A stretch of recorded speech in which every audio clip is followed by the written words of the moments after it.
идома барнома дар пойтахти Ӯзбекистон шаҳри Тошканд мусобиқаи байналмилалии ҷудо гран-при идома дорад. Имрӯз Тоҷикистонро се паҳлавон Маҳмадзода Муҳаммад, Шабоз Саид Аброров ҳар ду дар вазни 60 кг ва Ёқубҷон Боқиев дар вазни 66 кг намояндагӣ намуданд. Шаҳри бештар дар гузориш.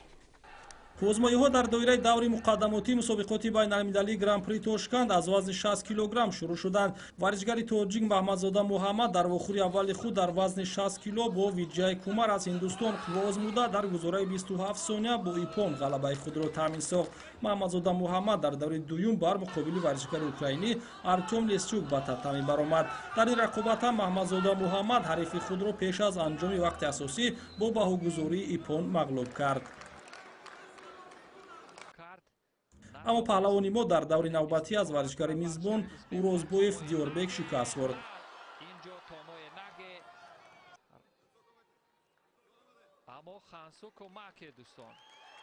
пас аз ин имконияти варзишгари мо барои ба даст овардани медали биринҷӣ фароҳам омад. Муҳаммадзода Муҳаммад дар марҳилаи тассалонбахш бо Янг Юйвей аз Тайпеи Чин мубориза бурд, вале дар иққи озмоӣ дар ҳолати партерӣ аз ҳарифи худ мағлуб гардид. дар ин вазн варзишгари дигари мо Шаҳбоз Саид Аброров дар дидори аввали худ аз намояндаи узбек Кемран Нурлияев мағлуб шуд. партофти Кемран Нурлияевро доварон ипон баҳогузорӣ намуданд. ҳамчунин имрӯз Тоҷикистонро дар вазни 66 кг Ёқубҷон Боқиев намояндагӣ кард. ӯ дар вохӯри аввали худ бо Дмитрий Минков аз Беларус қувва озмуда ба шикаст рӯбарӯ шуд.